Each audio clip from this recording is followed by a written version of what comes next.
To the international observer, the Golden Triangle, where the borders of Thailand, Laos, and Myanmar meet, evokes images of historical opium trade.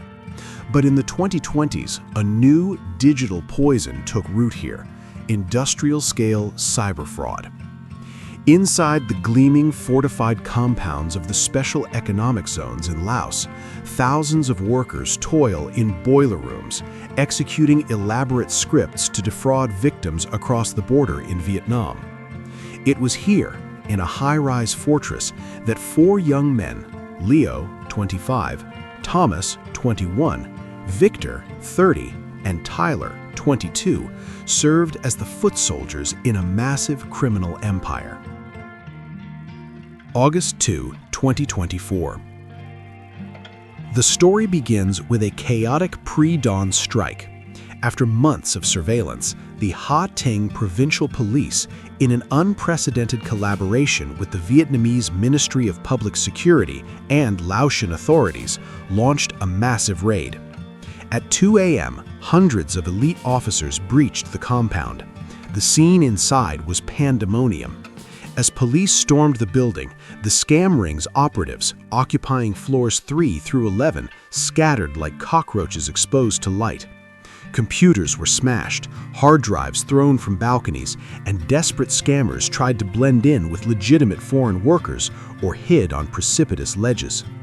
After 4 hours of intense sweeping, the net closed. 155 suspects were handcuffed. The haul was staggering. Nearly 100 passports, vast amounts of cash, 74 synthetic drug pills, and 500 phones used to ruin countless lives. Leo, Thomas, Victor, and Tyler were among those caught in the dragnet. They were identified as practitioners, the guys on the phones, the ones weaving the lies that drained bank accounts. Into the mist. Following the extradition to Vietnam, the legal machinery began to turn. The four men were indicted for obtaining property by fraud. However, during the lengthy judicial processing phase, they were granted conditional release pending trial, a fatal mistake by the system that the four men exploited. Rather than facing the music, they vanished. They didn't run to a city or a foreign country, they went back to what they knew. All four hailed from ethnic minority communities in the rugged, mountainous northern border provinces of Vietnam, regions defined by deep valleys, dense fog, and isolation. Leo and Thomas fled to the remote peaks of Dien Bien province. Victor retreated to the borderlands of Lang Son. Tyler disappeared into the highlands of Son La. Their logic was simple: the police might catch us in a foreign city, but they will never find us here. They believed the sheer difficulty of the terrain and the silence of the remote villages would act as a shield. They cut off communications, avoided registered addresses, and melted into the landscape. January 2026. For over a year, they thought they were safe, but the Ha Tinh Police, specifically the Criminal Judgment Execution and Judicial Support Agency, had not forgotten. In early January 2026, the police initiated a specialized manhunt operation. They knew standard tactics wouldn't work. This wasn't about tracing IP addresses anymore. This was about boots on the ground in some of the most difficult terrains in Southeast Asia. 4 special task force teams were assembled, comprised of over 30 seasoned officers. The 10-day chase. The operation was a grueling test of endurance. For 10 days, detectives navigated winding mountain passes and isolated hamlets. They battled the biting winter cold of the Northern Highlands. The detectives had to become ghosts themselves. They relied on human intelligence, quietly mapping the fugitives' social circles and family ties. They moved methodically through the villages of Mon Mu and To Mua, filtering through local gossip and watching the shadows. January 2026. The operation culminated in a synchronized strike. In Dien Bien, officers closed in on Leo and Thomas. The two young men, who had once worked in high-tech offices, were pulled from their hideouts in the sleepy village of Hui Lot. In Langsan, Victor was cornered in his sanctuary in Hua Tom commune. In Son La, Tyler's run ended in the quiet village of Chao Fong. Despite their attempts to use the geography against the police, the coordination between the Ha Ting task force and local provincial police was flawless. There were no shootouts, no dramatic car chases, just the cold, hard reality of handcuffs clicking shut in the mist. The aftermath. On January 26, 2026, the Ha Ting police announced their successful recapture of all 4 fugitives. Leo, Thomas, Victor, and Tyler had journeyed from the high-tech criminal hubs of the Golden Triangle to the most remote corners of Vietnam, believing they could outrun their past. They learned the hard way that in the modern era of policing, there is nowhere left to hide. They are currently awaiting trial, facing the full weight of the sentences they tried so desperately to escape. Today we're going to track a super high-stakes police operation, one that's all about dismantling this massive international cyber fraud ring. It's a story that kicks off with a huge dramatic raid and wraps up with this tense manhunt across the mountains of Southeast Asia. It's a wild ride. Okay, so let's jump right in. But here's the thing. We're actually going to start near the end of the story, because that's where the big question is. Think about this. Why would a special police task force launch this huge nationwide search for just 4 people, when a massive raid had already caught 155 of them? What makes these 4 so special? So this part of the story, the chase, it all goes down in these super rugged, really remote border regions of northern Vietnam. We're talking about a landscape that's, absolutely beautiful, but it's also incredibly tough to get around in. Basically, the perfect place for someone to just vanish. And you gotta understand, this was not your simple police chase. No way. This was a meticulously planned 10-day mission. We're talking multiple special task forces spread out all over 3 different provinces. The stakes were just through the roof. And honestly, their biggest enemy wasn't the fugitives, it was the terrain itself. So these are the guys. These are the 4 people at the absolute center of this huge manhunt. And what's interesting, right, is how young they are. They're not the seasoned criminal masterminds you might be picturing. But as we're about to see, what they did, well, it was absolutely crucial to this whole criminal operation. And these 4, they weren't just running scared. Oh no, they had a plan, a real strategy. They bolted back to their home provinces, places they knew like the back of their hand. They used the mountains, their local connections, everything to their advantage. They went completely dark, cut off all communication, and basically made a bet that the police wouldn't or couldn't follow them that deep into the wilderness. Okay, so to really get why this manhunt was such a big deal, we have to hit rewind. We're gonna go back 5 months to the single event that kicked this whole thing off, a massive international raid right on the syndicate's headquarters. All right, picture this. It's August 2nd, 2024. You've got hundreds of elite officers from both Vietnam and Laos getting ready to strike. And their target? The very heart of this incredibly sophisticated criminal enterprise that had been just robbing people of their life savings through these scams.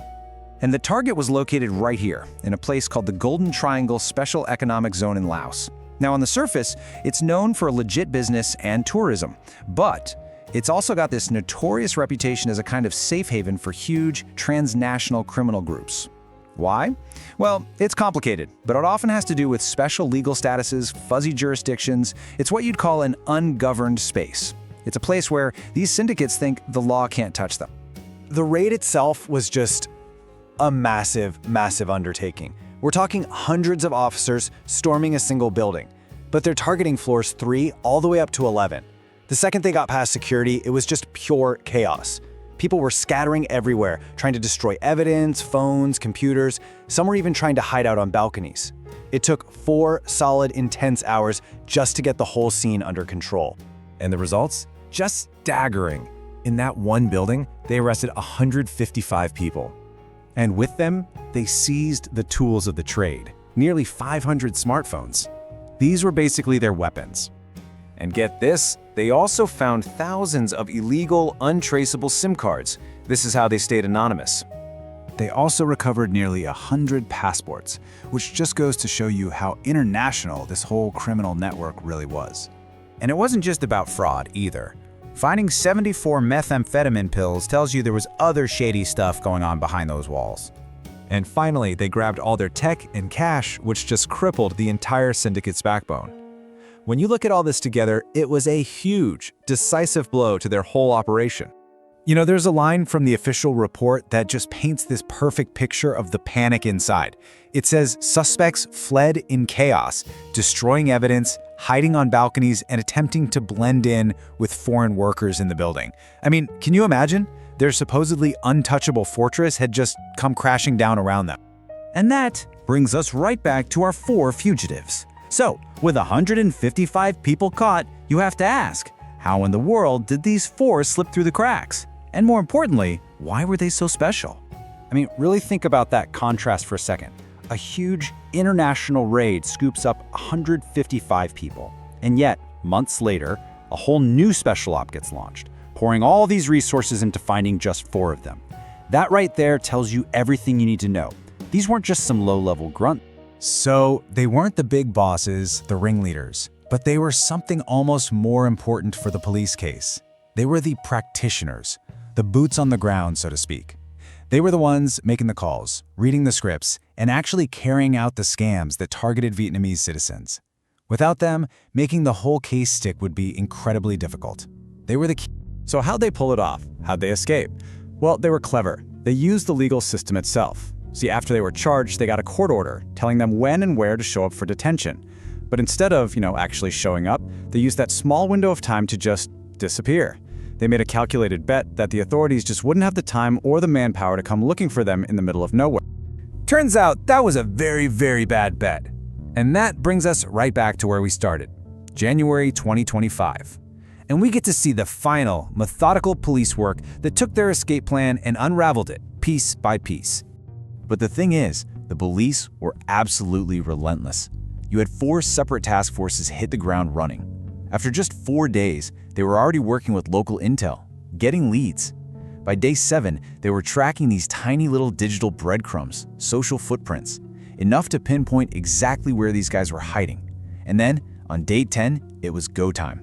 They moved in, pulling off these perfectly synchronized arrests across all 3 provinces at the same time.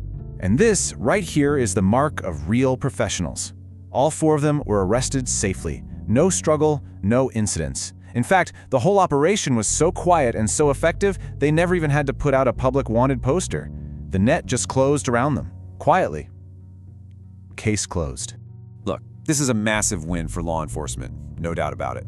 But it does leave you with this big lingering question, doesn't it? As the police get smarter and better at taking down these operations in places like the Golden Triangle, what new threats are already bubbling up in the next ungoverned space? It feels like this game of cat and mouse. It never really ends. Vietnam is known for its peace and safety, but like any society, it still has its darker side and stories worth reflecting on. Everything you hear here is based on the truth, nothing but the truth. For the sake of international viewers, the full names of both perpetrators and victims have been altered, but the essence of the story remains unchanged. In Vietnam, the propane tank is the heart of the home. It fuels the street food stalls, the family dinners, and the bustling restaurant kitchens. It is an object of trust. But in the southern province of Tay Ninh, a criminal syndicate turned this household staple into a Russian roulette game. For months, a shadow economy had been growing. It wasn't dealing in narcotics or weapons, but something just as volatile. Counterfeit liquid petroleum gas, LPG. The players, the triad. While the official police report identifies them only as the 3 masterminds among 16 arrests, for the purpose of this narrative, we will call the ringleaders Victor, Paul, and Mike. Victor was the architect, the man who saw the profit margins in safety shortcuts. Paul handled the logistics, managing a fleet of trucks that moved dangerous cargo across provincial borders. Mike was the counterfeiter, ensuring every rusty, illegally filled tank looked like a shiny, brand-new product from a reputable company. Together, they built an industrial-scale operation that spanned from the rural corners of Tai Ninh to the bustling metropolis of Ho Chi Minh City and deep into the Mekong Delta provinces of Dong Thap and Ca Mau. The scheme, the art of the fake. The scam was sophisticated. The syndicate didn't just steal gas, they mimicked legitimacy. They acquired thousands of old, discarded gas cylinders. Using illegal pumps and compressors, they refilled these shells with gas of questionable origin and weight. But the real trick was the packaging that utilized thousands of counterfeit plastic seals, shrink wraps, and over 27,000 fake authentication stamps. They targeted the most trusted names in the business: Total Energies, Elf Gas, Saigon Petro, and VT Gas. To the untrained eye, the tank looked real, but inside, it was a potential bomb, filled without safety checks, pressure tests, or insurance. The investigation, Operation January. The Economic Police Division of Tai Ninh had been tracking the anomalies, complaints of poor gas quality, strange distribution patterns, and tips from legitimate suppliers losing market share. They realized this wasn't a small backyard job, it was a multi-province enterprise. They codenamed the crackdown and waited for the perfect moment. The raid, January 14th, 2026. The morning of January 14th broke with coordinated precision. Nearly 100 elite officers were mobilized. They weren't hitting just one warehouse, they were hitting 12 locations simultaneously. From Tai Ninh to the humid wetlands of Ca Mau, the trap snapped shut. When officers breached the main compounds, they found a factory line of fraud. The air was thick with the smell of propane, pumps were humming, and workers were in the middle of transforming dangerous scrap metal into brand new products. The haul, evidence of an empire. The scale of the seizure shocked even veteran investigators. This was not a small-time hustle, it was a logistics giant. The fleet, 20 heavy trucks used to distribute the fake gas, were seized. The inventory, over 4,500 filled gas tanks ready to be shipped to unsuspecting families. Another 6,200 empty shells were waiting to be filled. The disguise. Police found 22,945 plastic shrink wraps and 27,553 fake authentication stamps, enough to flood the market with tens of thousands of counterfeits. The tools, 10 sets of industrial pumps, compressors, and heat guns used to seal the fake plastic wraps. The aftermath, 16 in custody. By the end of the day, 16 suspects were detained. Under questioning, the hierarchy crumbled, pointing to the 3 ringleaders who orchestrated the network. The authorities emphasized that this wasn't just about money. By bypassing safety regulations and refilling old tanks, the syndicate had put thousands of lives at risk of fire and explosion. As of January 16, 2026, the Tai Ninh police are continuing to expand the investigation. The phantom gas ring has been broken, but detectives are now tracing the paperwork to see just how far these kitchen time bombs traveled. Into the mist. Following the extradition to Vietnam, the legal machinery began to turn. The 4 men were indicted for obtaining property by fraud. However, during the lengthy judicial processing phase, they were granted conditional release pending trial, a fatal mistake by the system that the 4 men exploited. Rather than facing the music, they vanished. They didn't run to a city or a foreign country, they went back to what they knew. All 4 hailed from ethnic minority communities in the rugged, mountainous northern border provinces of Vietnam, regions defined by deep valleys, dense fog, and isolation. Leo and Thomas fled to the remote peaks of Dien Bien province. Victor retreated to the borderlands of Lang Son. Tyler disappeared into the highlands of Son La. Their logic was simple. The police might catch us in a foreign city, but they will never find us here. They believed the sheer difficulty of the terrain and the silence of the remote villages would act as a shield. They cut off communications, avoided registered addresses, and melted into the landscape. January 2026. For over a year, they thought they were safe, but the Ha Tinh police, specifically the Criminal Justice Execution and Judicial Support Agency, had not forgotten. In early January 2026, the police initiated a specialized manhunt operation. They knew standard tactics wouldn't work. This wasn't about tracing IP addresses anymore. This was about boots on the ground in some of the most difficult terrains in Southeast Asia. 4 special task force teams were assembled, comprised of over 30 seasoned officers. The 10-day chase. The operation was a grueling test of endurance. For 10 days, detectives navigated winding mountain passes and isolated hamlets. They battled the biting winter cold of the Northern Highlands. The detectives had to become ghosts themselves. They relied on human intelligence, HUMINT, quietly mapping the fugitives' social circles and family ties. They moved methodically through the villages of Muang Mun and To Mua, filtering through local gossip and watching the shadows. January 15, 2026. The operation culminated in a synchronized strike. In Dien Bien, officers closed in on Leo and Thomas. The 2 young men who had once worked in high-tech offices were pulled from their hideouts in the sleepy village of Hui Lot. In Lang Son, Victor was cornered in his sanctuary in Hua Pham commune. In San La, Tyler's run ended in the quiet village of Chao Fong. Despite their attempts to use the geography against the police, the coordination between the Ha Tinh task force and local provincial police was flawless. There were no shootouts, no dramatic car chases, just the cold, hard reality of handcuffs clicking shut in the mist. The aftermath. On January 16, 2026, the Ha Tinh police announced the successful recapture of all 4 fugitives. Leo, Thomas, Victor, and Tyler had journeyed from the high-tech criminal hubs of the Golden Triangle to the most remote corners of Vietnam, believing they could outrun their past. They learned the hard way that in the modern era of policing, there is nowhere left to hide.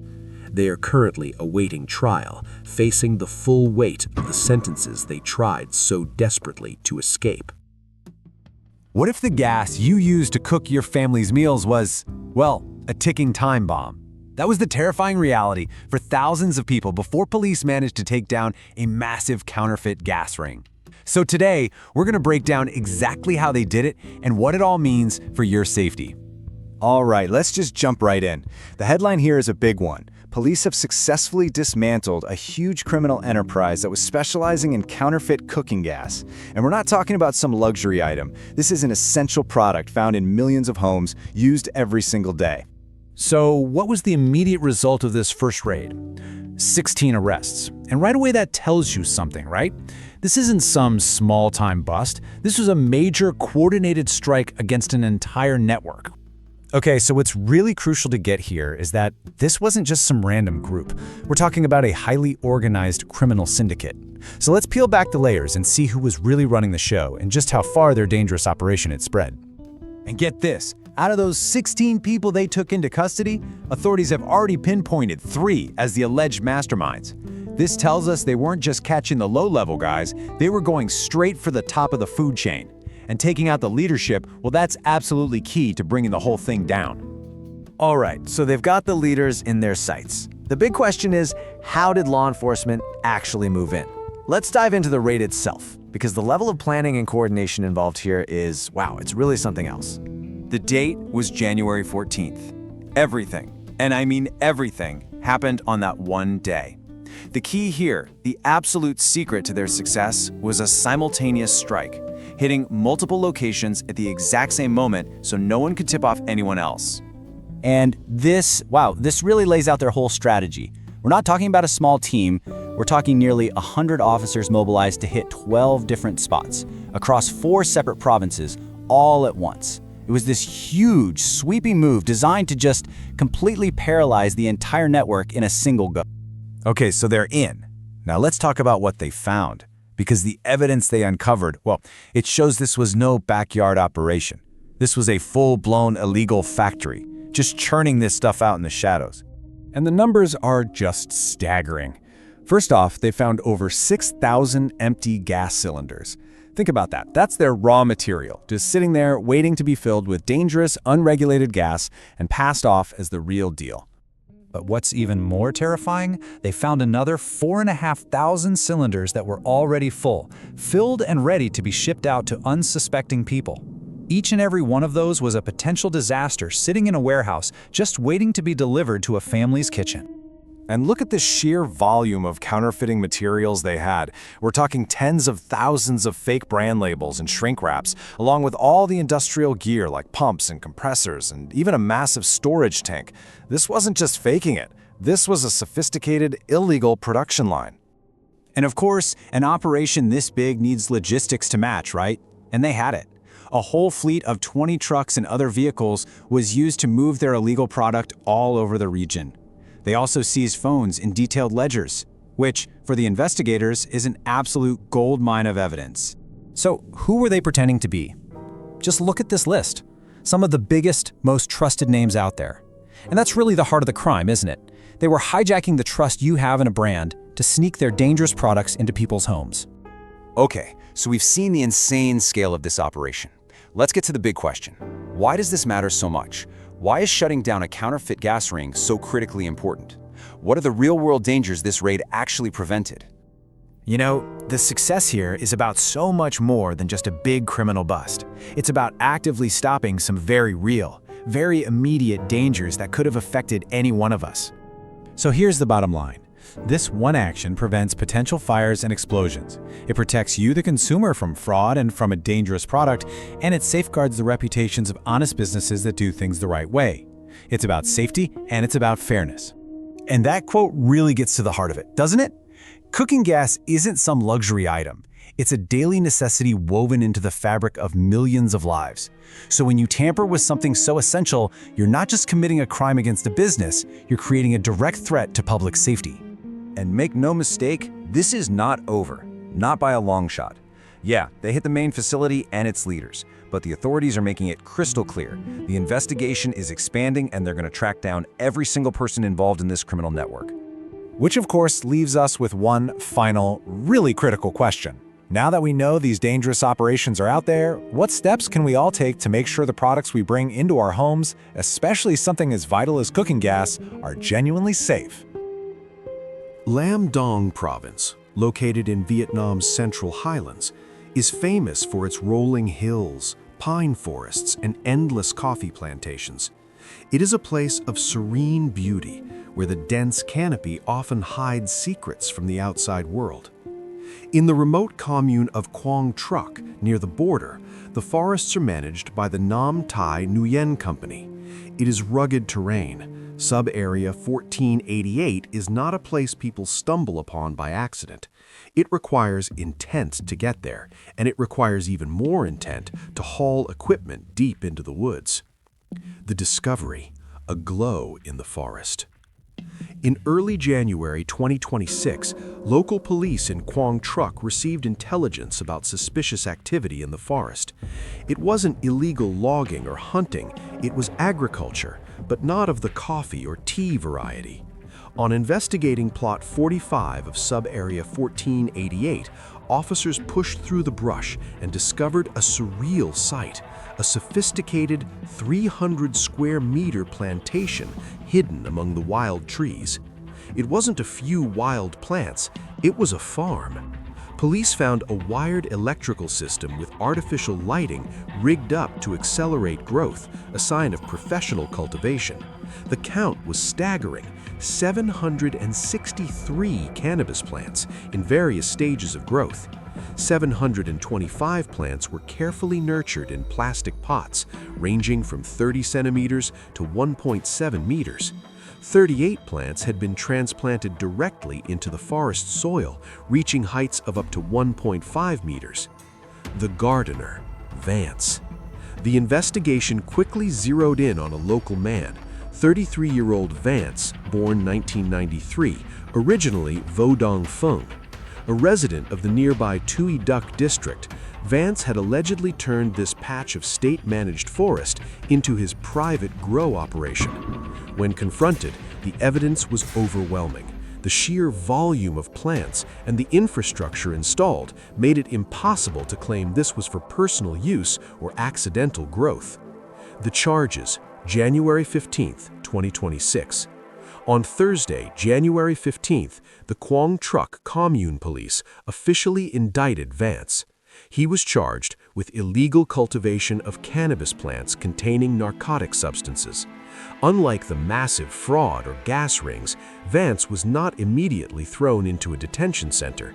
Instead, the authorities applied a specific preventive measure, banned from leaving his place of residence. Vance is now effectively under house arrest, confined to his local area, while prosecutors build the final case against him. The Quang Truc police used Vance's arrest to issue a stern warning to the community. In Vietnam, drug laws are among the strictest in the world. While some Western nations have moved toward legalization, Vietnam maintains a zero-tolerance policy.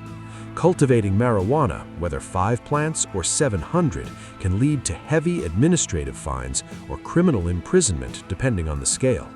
For Vance, what might have seemed like a lucrative agricultural venture in the quiet of the forest has ended with a criminal record and a loss of freedom.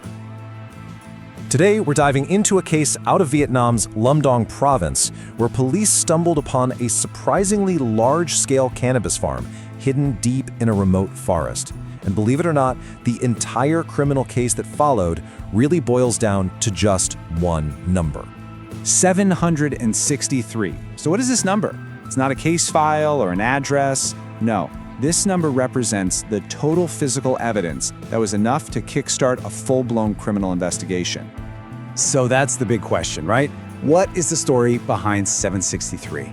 Well, to get to the bottom of it, we need to head into a pretty remote forest area in Vietnam's Central Highlands. So our story really kicks off with the discovery. Police were out on what you might call a routine patrol when they came across something totally unexpected, especially because it was on land that was supposed to be properly managed for forestry. It was January 15, 2026, when authorities in the Quang Truc commune found it, an illegal cannabis farm that took up about 300 square meters. And listen, this was not just a couple of plants tucked away in a corner. This was a dedicated, active grow site. And this is where things get really interesting. See, this wasn't some random patch of forgotten wilderness. The farm was actually on forest land that was officially managed by the Nam Tay Nguyen Company. And that right there raises a huge question. How in the world did this happen right under the noses of a land management company? Okay, so once the police secured the whole area, they started to figure out exactly what they were dealing with. And the details that came out, they show an operation that was, let's just say, anything but amateur. They actually found 2 different ways the plants were being grown. The vast majority, we're talking 725 of them, were in individual plastic pots. And some of these were already pretty tall, up to 1.7 meters. Then there were another 38 plants that were planted straight into the ground. And all of that, of course, brings us back to our key number, 763 plants in total. But honestly, the number itself doesn't even tell the whole story. The real shocker was just how sophisticated this setup was. This place was equipped with a custom-built lighting system, and it even had electrical wiring running all along the rows of plants. It was all designed for one thing, getting the biggest possible harvest. Now, when you find a site that's this elaborate, the next question is pretty obvious. Who was behind it all? So the investigation quickly shifted gears to focus on finding the person responsible. And that investigation led them to one man who they believe was directly responsible for all 763 plants, Vo Dang Bling. Born in 1993, he was actually a resident of a neighboring commune. The authorities' response was really quick and followed a very clear legal path. First, after that initial investigation, they officially launched a criminal case. That led directly to prosecuting the suspect. And while the investigation is still ongoing, they've put a travel ban in place to make sure he stays in the area.